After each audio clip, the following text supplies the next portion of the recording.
Chapter 25. Visitation.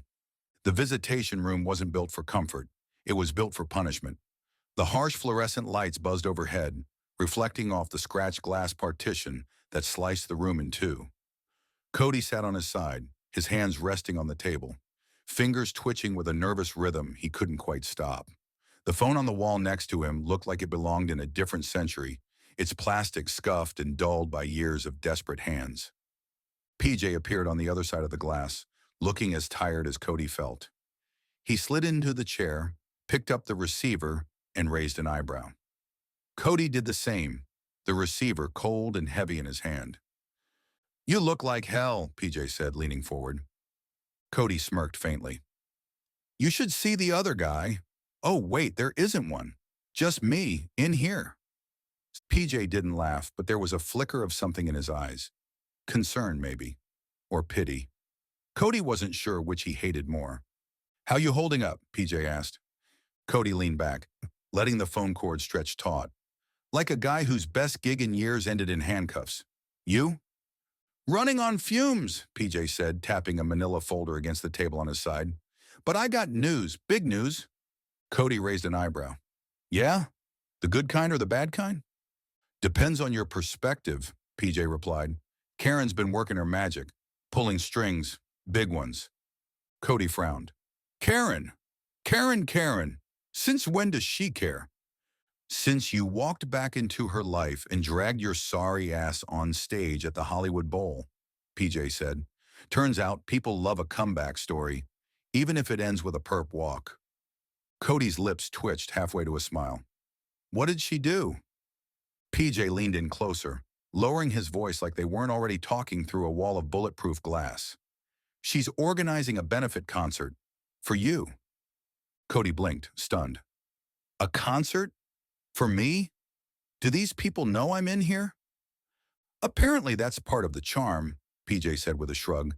"The tragic musician, wrong place, wrong time, trying to make it right. It sells tickets, and you've got some heavy hitters lining up to play." Cody shook his head, still trying to process. "I don't know what to say, PJ." "Don't say anything yet," PJ said. "We're not done. I talked to a lawyer. Good one.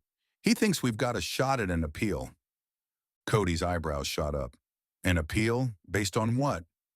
"Procedural errors," PJ said, tapping the folder again. "Some stuff the cops screwed up. Plus, you've got character witnesses lining up. People want to see you get another chance." Cody laughed softly, but there was no joy in it. "Another chance? Story of my life, huh? Always needing one more." PJ leaned forward, his face inches from the glass. "Yeah, well, this one's different. This is the one that sticks. You hear me? You gotta fight for it." He rapped a knuckle against the glass for emphasis. "Don't let this place win. Don't let it take the music out of you." Cody nodded slowly, his gaze dropping to the table. The scratches there told 1,000 stories. People just like him, caught somewhere between hope and despair. "I don't even know if I deserve it, PJ. Any of it." "Doesn't matter what you think you deserve," PJ said, his voice steady, firm. "What matters is what you do next." The words hung there, filling the space between them like a challenge. Cody let them settle, the weight of them pressing against his chest. "One more second chance," he said softly. PJ nodded. "Yeah, and this time don't blow it." They sat there for a moment, the silence between them louder than any conversation. Outside the room, the world kept spinning, but in that small, sterile space, time seemed to pause. Cody tapped the receiver against his chin, his mind already racing. "Tell Karen, thanks, and tell her I'll make it right. Somehow." PJ smiled, a small, tired smile. "You better." The guard appeared at the door, tapping his watch to signal time was up. PJ stood, giving Cody one last look. "Hang in there, man." Cody nodded, the faintest flicker of determination lighting his eyes. "See you soon, PJ." As the door closed behind PJ, Cody leaned back in his chair, the phone still in his hand. For the first time in a long time, he felt something other than regret. It wasn't hope, not yet, but it was close. Chapter 26, Judgment Day. The courtroom buzzed with a quiet, unbearable tension, like the seconds before a storm.